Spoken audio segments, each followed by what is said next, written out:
मेरा नाम प्रिया है और मैं बहुत ही बदनसीब उन बच्चों में से हूँ जिनके माता-पिता उन्हें छोड़कर बचपन में ही इस दुनिया से चले जाते हैं। अपने माता-पिता के गुजरने के बाद मैं अपने मामा-मामी के साथ रहने लगी। उस वक्त मैं 3 साल की थी। मामी मुझे बिल्कुल भी पसंद नहीं करती थी, लेकिन मामा मेरा बहुत ख्याल रखते थे और इसी बात पर मामा-मामी दोनों में आए दिन झगड़ा होता रहता था। मामा मुझे बिल्कुल अपनी बेटियों की तरह ही समझते थे। मामा की अपनी 2 बेटियां और 1 बेटा था। मामा के तीनों बच्चे मुझसे बड़े थे। मामा जो चीज उनके लिए लेकर आते थे, वही चीज मेरे लिए भी लेकर आते थे। लेकिन मामी वह चीज मुझसे छीनकर अपनी बेटियों को दे दिया करती थी। उस वक्त मुझे अपने माता-पिता की बहुत याद आती थी। दिल तो करता था कि भगवान ने मुझे भी क्यों उस भयानक हादसे में अपने पास क्यों नहीं बुला लिया। खैर, वक्त गुजरता गया और मामा वक्त के साथ बीमार रहने लगी और एक दिन अचानक से उनकी मौत हो गई। मैं फिर से अकेली रह गई। मामा की मौत के बाद मामी ने अपना असली रंग दिखाना शुरू कर दिया। थोड़ा बहुत मामा की वजह से वह कुछ कह नहीं पाती थी। अब उन्होंने उसका बदला लेना शुरू कर दिया। घर के सभी नौकरों को हटाकर उन्होंने घर का सारा काम मेरे ऊपर डाल दिया। उस वक्त मेरी उम्र 16 साल की थी और 16 साल की लड़की पूरा घर संभालने लगी थी। जैसा जैसा मामी कहती, मैं वैसा ही करती। उनके खिलाफ एक शब्द भी नहीं बोलती, क्योंकि उनको मेरी बातें सुनना बिल्कुल भी पसंद नहीं था।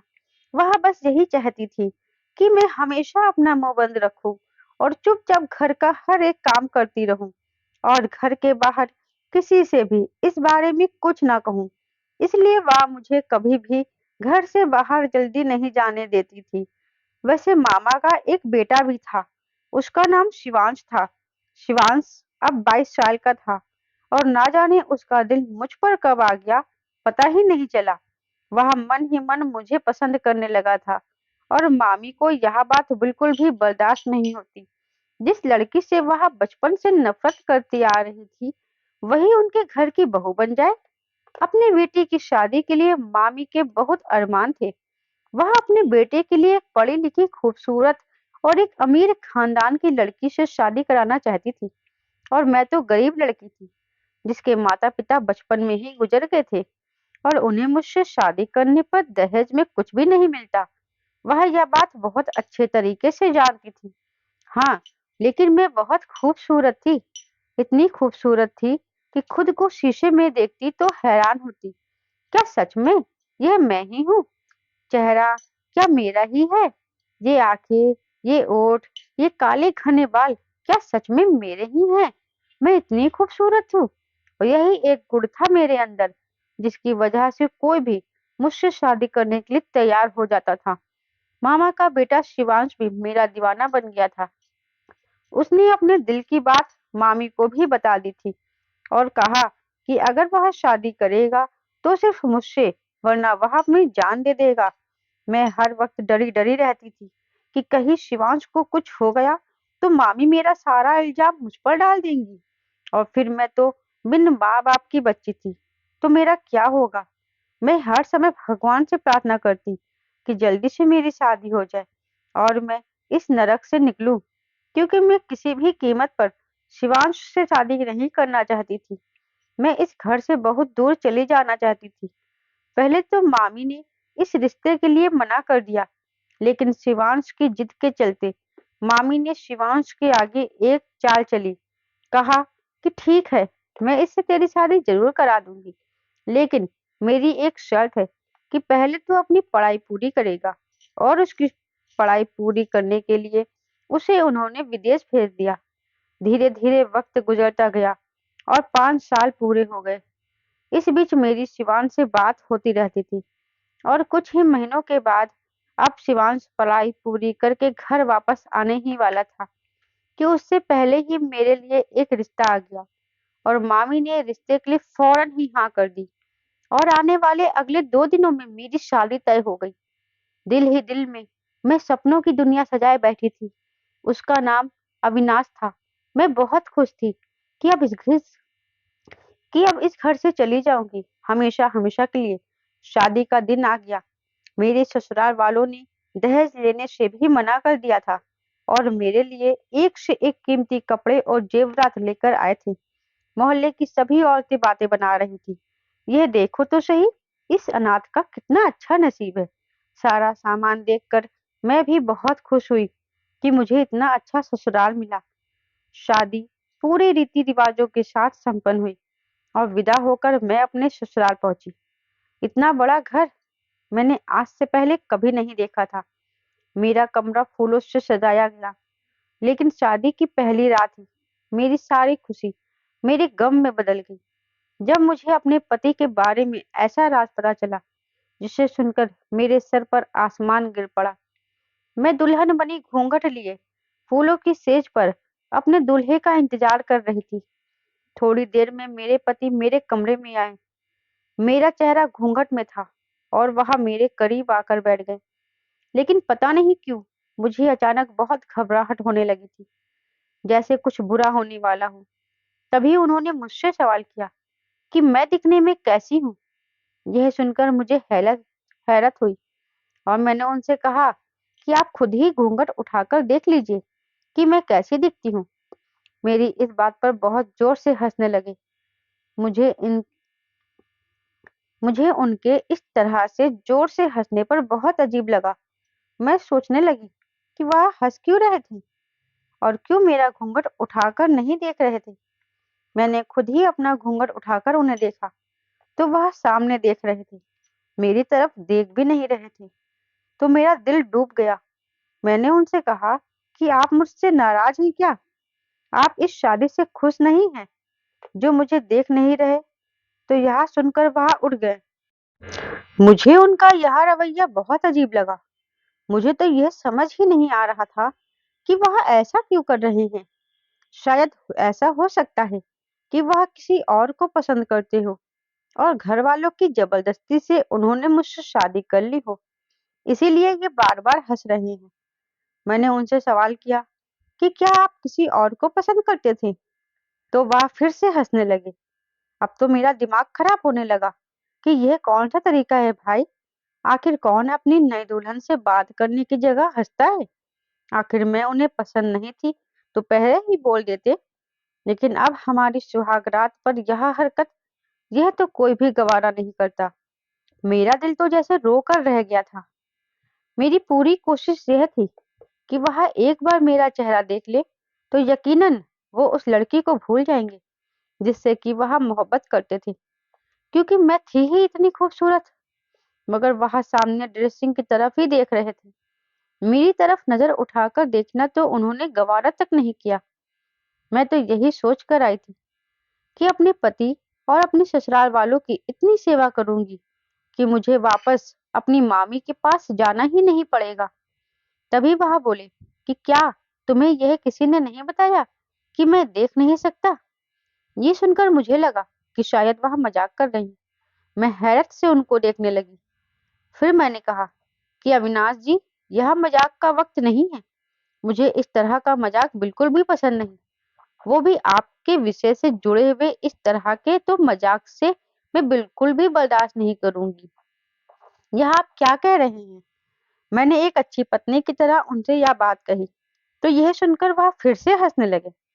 फिर बोले कि प्रिया, यह दुनिया बहुत बेवफा है। अगर इंसान के अंदर कोई अच्छाई हो तो दुनिया उससे मोहब्बत करती है, लेकिन अगर उसी इंसान के अंदर कोई कमी हो तो दुनिया उसके साथ बहुत ही बुरा व्यवहार करती है।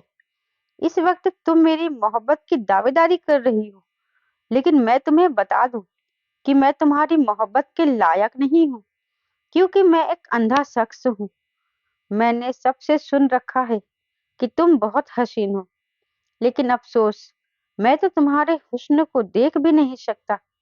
अविनाश बोलते जा रहे थे, लेकिन मुझे अभी भी महसूस हो रहा था कि शायद वह मजाक कर रही हैं और मुझे उनके इस तरह मजाक करने पर बहुत गुस्सा आ रहा था। लेकिन थोड़ी ही देर में मुझे एहसास हो गया कि यह मजाक नहीं था, ये एक बहुत ही खतरनाक हकीकत थी और मैं अपनी आंखों से अपने पति को देख रही थी। मेरे सपनों का महल एक ही मिनट में जमीन पर आकर धड़ाम से गिर गया। मैं क्या सोचकर आई थी और जिस इंसान के भरोसे आई थी, वह इंसान तो खुद ऐसा है कि उसे किसी और का सहारा चाहिए। वह मुझे सहारा कैसे देगा? मेरे साथ धोखा हुआ था, बहुत बड़ा धोखा। और यह धोखा मेरी मामी और मेरे ससुराल वालों ने मिलकर मेरे साथ किया था।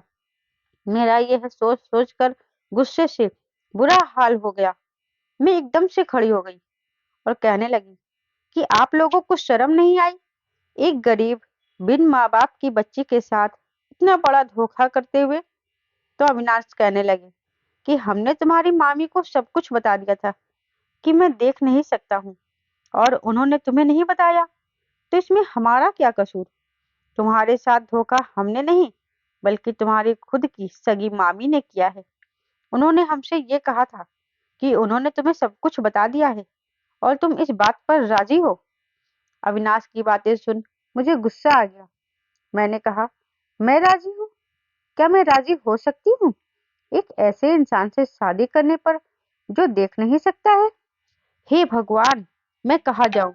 मैं तो अपनी तमाम किश्तियां जलाकर यहाँ आई थी और अब मेरे पास वापस जाने का कोई रास्ता नहीं बचा।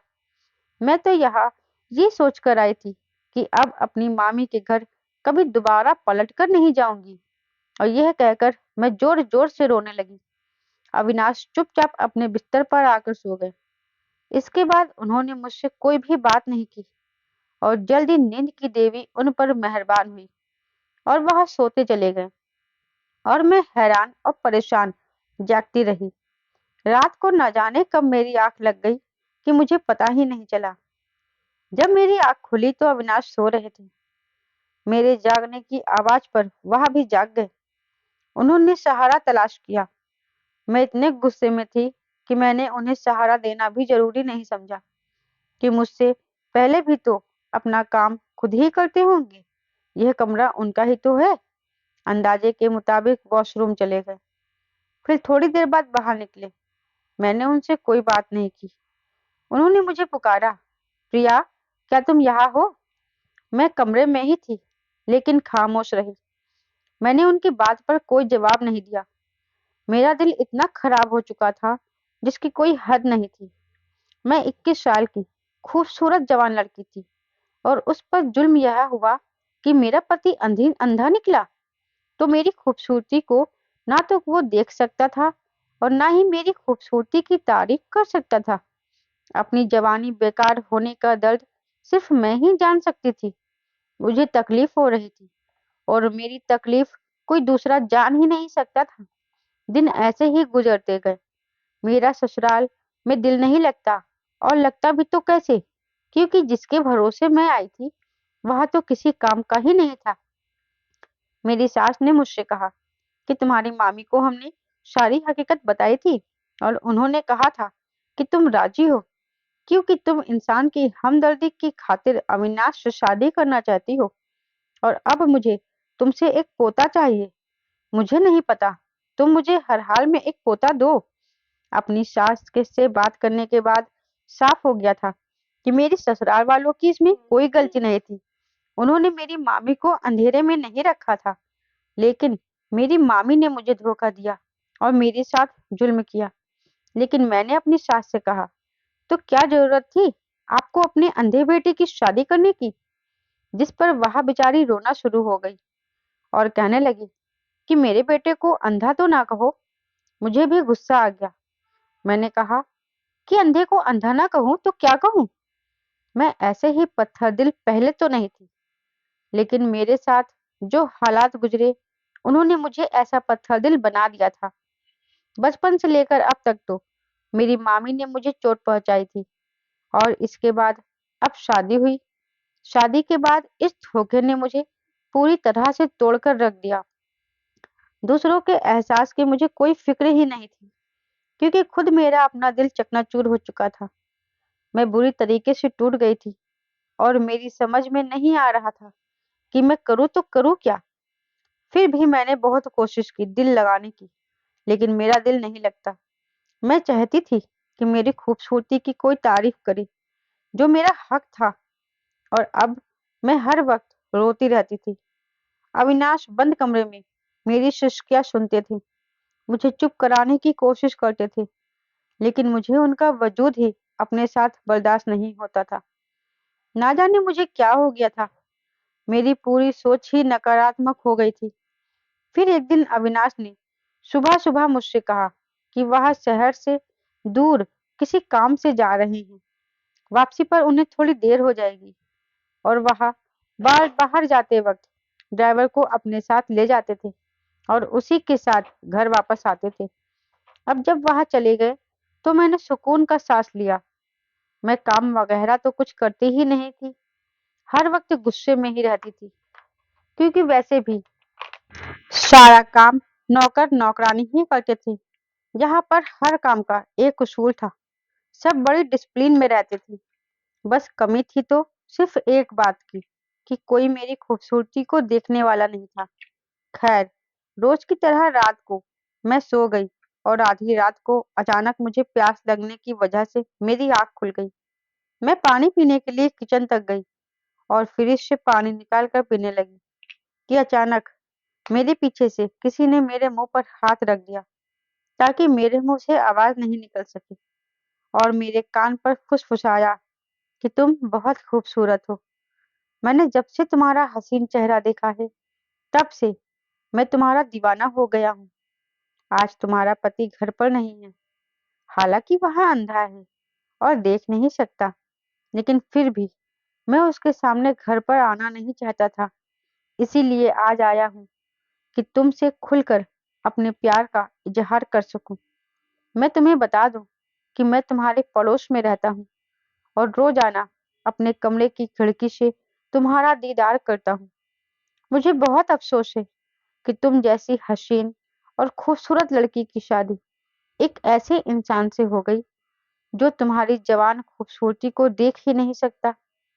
मैंने आंखें घुमाकर देखा तो उसने नकाब पहना हुआ था। उसकी आंखें दिख रही थी और मैं किस्मत और हालात की मारी हुई लड़की थी। और जब किसी और के मुंह से अपने लिए तारीफ सुनी तो मुझे बहुत अच्छा लगा, बजाय इसके कि मैं उसकी बातों पर गुस्सा करती। मुझे उसकी बातें बहुत अच्छी लगी और मैं ऐसी बातों को सुनना भी चाहती थी जो मेरी खूबसूरती को सराहे।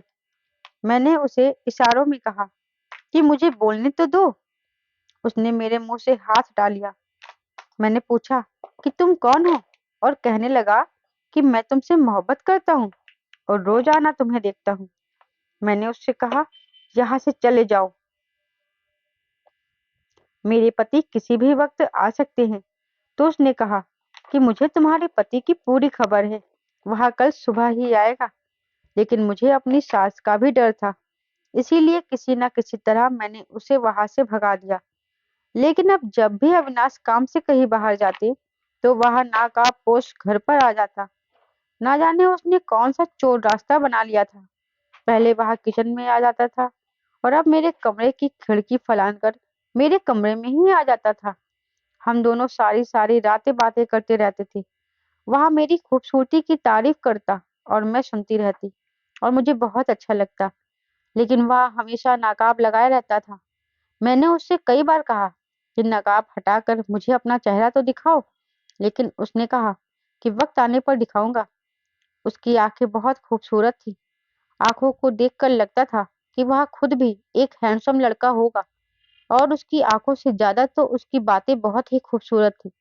यहाँ तक कि मुझे उसकी मोहब्बत भरी बातों की आदत हो गई थी। वह सारा दिन फोन करके मुझसे बातें भरी मोहब्बत भरी बातें करता था।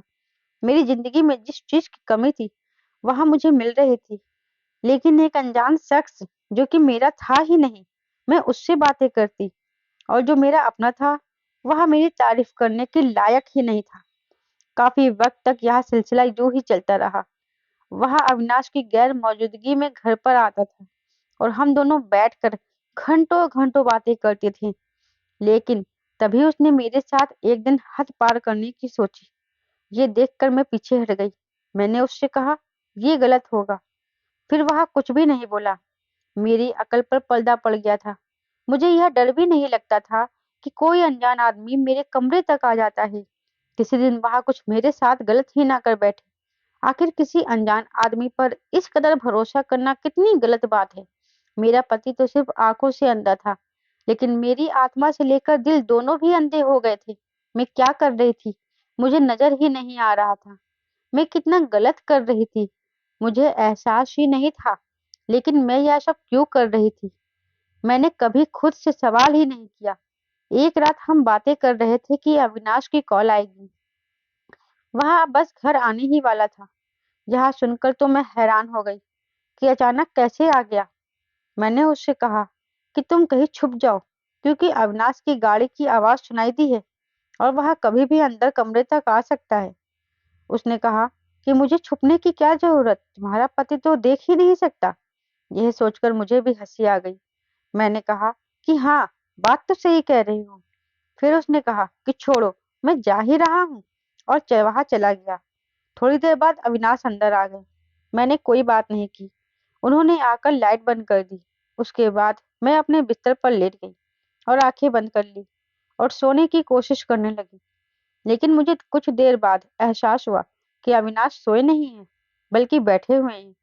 फिर अचानक से वह बोल पड़े, प्रिया, तुम्हें मालूम है कि मेरे पिताजी भी अंधे थे और मेरी माँ बेहद हसीन थी। खानदान वालों के दबाव में आकर मेरी माँ ने मेरे पिताजी से शादी कर ली, लेकिन उनके अंदर एक वीरानी भी हमेशा से ही थी। और रहे भी क्यों ना, अपनी जिंदगी एक अंधे इंसान के साथ गुजारनी पड़ रही थी। मैं पैदा हुआ तो मेरी माँ ने अपना दिल मुझ में लगा लिया, लेकिन फिर भी उनका दिल मुझसे भी उड़ गया और फिर उन्होंने अपना दिल कहीं और लगा लिया। जब पिताजी घर पर नहीं होते थे, तब एक अनजान आदमी मेरे घर पर आता था और मेरी माँ उससे बातें किया करती रहती थी। मैं सारी बातें सुनता रहता था, मगर मैंने कभी कुछ नहीं कहा। जैसे ही अविनाश ने यह बात बताई, मेरी तो जान ही निकल गई। मुझे लगा यह तो मेरी ही कहानी है जो मुझे सुनाई जा रही थी। यानी कि मेरी सास के साथ भी यही जुल्म हुआ था और मेरी सास ने मेरे साथ भी वही जुल्म दोहराया। न जाने क्यों मुझे एहसास हुआ कि मेरी सास ने अपनी नाकामी का बदला मुझसे ले लिया। अविनाश ने फिर से बोलना शुरू किया तो मैं उसकी बातें सुनने लगी। वह कहने लगे कि मुझे किसी किस्म का डर नहीं था। मेरा बचपन पूरी तरह से बर्बाद हो गया था, यहाँ तक कि मेरा लड़कपन और फिर मेरी जवानी आ गई थी। लेकिन वह आदमी ना जाने कहाँ चला गया था। फिर मैं और मेरी माँ थी, और बस मेरी माँ ने दूसरा बच्चा पैदा करने की तकलीफ भी नहीं उठाई। और इसी बीच मेरे पिताजी इस दुनिया से चले गए। सारी जिंदगी मेरे पिताजी को यह पता ही नहीं चल सका कि उनके पीछे घर में कोई और आता था और उनकी पत्नी से बातें करता था। फिर मेरी माँ इतनी ढीठ बन गई थी कि उन्हें मेरे पिताजी के होने या ना होने से कोई फर्क ही नहीं पड़ा। वह आदमी मेरे पिताजी के सामने भी घर पर आता, क्योंकि पिताजी अंधे थे, वह देख नहीं सकते थे। इसलिए मेरी माँ फौरन उसे दूसरे कमरे में ले जाती और उनकी बातों की आवाज में दूर बैठा सुनता रहता। उस दौरान मुझे यह भी पता चल गया था कि वह मेरी माँ का कोई दूर का कजन था। मैं अपने पिताजी से बहुत प्यार करता था और मुझे अपने पिताजी के लिए दुख होता था। मैंने उन्हें कुछ नहीं बताया। तुम जानती हो, मैं पैदाइशी अंधा नहीं था। मैं बचपन में देख सकता था और मैं अपनी आंखों से अपनी माँ की सारी हरकत सुनता और देखता रहता था। आहिस्ता आहिस्ता मेरी आंखों की रोशनी जाती रही, क्योंकि अंधापन मेरे बाप की विरासत थी। मैं लड़कपन को पहुंचा तो बिल्कुल अंधा हो चुका था, और मुझे इस बात की खुशी भी थी कि मैं अब अपनी माँ की कोई भी हरकत देख नहीं सकता। फिर मुझे एहसास हुआ कि मुझे यह सब नहीं करना चाहिए। मैं क्यों किसी और की वजह से अपनी जिंदगी में अंधेरा लेकर आऊं और अपनी जिंदगी को बर्बाद करूं। इसके बाद मैंने अपना इलाज शुरू किया। और प्रिया, शादी की रात जब पहली बार मैंने तुम्हें देखा, तो मैं तुम्हारे हुस्न को देखकर हैरान हो गया। यह कहते कहते अविनाश खामोश हो गया और उसकी यह बात मेरे दिमाग पर धमाके की तरह असर कर गई। वो तो अंधे थे, उन्होंने आखिर मुझे देखा कैसे? मैं एक झटके से उठकर बैठी और अंधेरे में उनके साय को देखती रही। आपने मुझे देख लिया? आप तो मुझे देख नहीं सकते थे, क्योंकि आप तो अंधे थे ना। मुझे लगा कि शायद वह भी मजाक कर रहे हैं। तब अविनाश ने आगे कहा कि मैंने लड़कपन के बाद ही अपनी आंखों का इलाज शुरू कर दिया था। मेरे साथ ज्यादा मसला नहीं था। थोड़े से इलाज में ही और एक ऑपरेशन के बाद मेरी आंखों की रोशनी वापस आ गई थी और मैं सब कुछ देख सकता था। उसी दौरान मेरी माँ ने शादी की बात की और यह फैसला कर दिया कि मेरी शादी तुमसे हो जाए। और क्योंकि घर में किसी को पता नहीं था कि मेरी आंखों की रोशनी वापस आ गई है, इसलिए उन्होंने लड़की का फोटो दिखाना भी मुझे गवारा ना किया और मैंने भी फोटो देखने की कोशिश नहीं की, क्योंकि मैं तो अपनी माँ से पहले ही नाराज रहता था। जब हमारी शादी हुई तो मैं देख सकता था और मैंने तुम्हें देखा था, लेकिन मैं ये देखना चाहता था कि तुम किस तरह की पत्नी साबित होती हो। मेरे अंधेपन का सुनकर मेरा साथ देती हो या फिर मेरे पीठ पीछे मुझसे बेवफाई करती। लेकिन मुझे तुम्हारा रवैया देखकर बहुत अफसोस हुआ और मैंने तुम्हें छोड़ने का फैसला कर लिया। तुम्हारे सामने अंधेपन का ड्रामा मैंने सिर्फ 15 दिन ही किया और तुमने 15 दिन में ही मुझे छोड़कर अपना एक आशिक बना लिया। अविनाश की बात सुनकर तो जैसे मेरे सर पर आसमान गिर गया। मेरे पैरों के नीचे से जमीन निकल गई। मैं बुत बनी उन्हें देखती ही रह गई। प्रिया, वह नाकाबपोश कोई और नहीं, मैं ही था। उनकी बात सुनकर तो मुझ पर बेहोशी आने लगी कि मेरे साथ ये क्या हो रहा था। मुझे समझ ही नहीं आ रहा था कि मैं अपनी किस्मत पर कैसे रोऊं। मुझे समझ ही नहीं आ रहा था। मैंने पूछा, आपने ऐसा क्यों किया मेरे साथ? मैंने हिम्मत करके अविनाश से सवाल किया।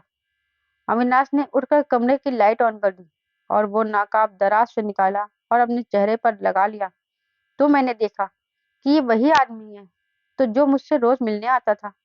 मैं अपने पति की नफरत से इतनी ज्यादा आगे बढ़ गई थी कि मैंने कभी उसकी तरफ गौर ही नहीं किया। यहाँ तक कि मैं उनकी आंखें भी पहचान नहीं सकी। तभी अविनाश कहने लगे कि प्रिया, अगर मैं शादी के बाद किसी हादसे में अंधा हो जाता, क्या तुम तब भी किसी और की होने को तैयार हो जाती? अविनाश के इस सवाल ने मुझे शर्मिंदा कर दिया। मेरे पास बोलने के लिए कुछ भी नहीं था। मुझे तो बस ऐसा लग रहा था कि बस जमीन फट जाए और मैं उसके अंदर समा जाऊं। मुझे उस नकाबपोश से प्यार हो गया था और फिर वहां मेरा पति ही था। और अब मैं जाऊं तो जाऊं कहाँ? मेरी समझ में कुछ भी नहीं आ रहा था। तब अविनाश ने कहा, प्रिया, मैं तुमसे नाराज नहीं हूँ। मैं दरअसल हालात का मारा हुआ इंसान था जिसने अपनी माँ की बेवफाई देखी थी और मैं उसकी सजा एक मासूम लड़की को देना चाह रहा था। उसे आजमा कर देखना चाह रहा था। लेकिन आज मुझे एहसास हो रहा है कि मैंने कितना गलत किया। मैं तुम्हें माफ करता हूँ क्योंकि तुम्हारे किरदार को जान गया हूँ कि तुमने एक अजनबी से सिर्फ बातें की हैं। अगर तुम चाहती तो उस दिन तन्हाई में बहुत कुछ कर सकती थी, लेकिन फिर भी तुमने अपनी हदों को ध्यान में रखा और मुझे एहसास हो गया कि तुम्हें सिर्फ मोहब्बत भरी बातों की ही जरूरत थी, जो कि मैं तुम्हें किसी वजह से दे नहीं सका। तुम्हारे अंदर कोई भी बुराई नहीं थी, बल्कि तुम्हारे अंदर एक एहसास कमतरी था। प्रिया, मैं तुम्हें क्या माफ करूंगा? बल्कि मैं तो इस काबिल ही नहीं हूँ कि तुम मुझे माफ करो।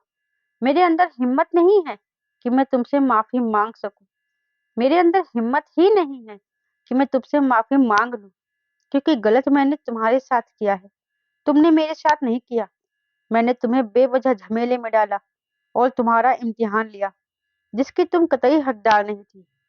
अविनाश ने कहा तो मैं रोते हुए उनके गले से लिपट गई और मैंने उनसे कहा कि मैंने आपको माफ कर दिया और आप भी मुझे माफ कर दे।